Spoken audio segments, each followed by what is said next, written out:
12 జ్యోతిర్లింగాల సిరీస్‌లో ఎపిసోడ్ 3 శ్రీశైలం. శ్రీశైలం జ్యోతిర్లింగంగా ఎలా మారిందో తెలుసా? శిలాదుడు అనే మహర్షి క్రౌంచ పర్వతాలపైన మరణం లేని కొడుకులు పొందడం కోసం ఒంటి కాలు మీద శివయ్య కోసం తపస్సు చేస్తాడు.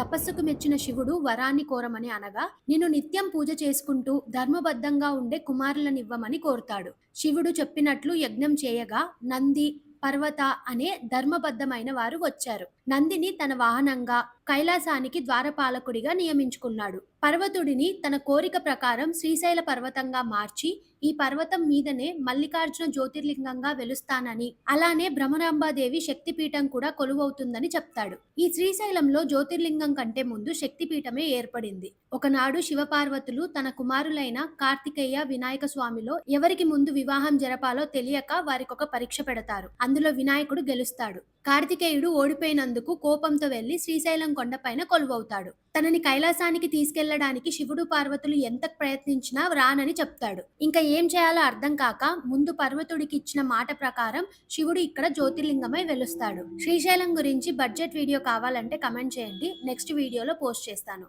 Thank you all.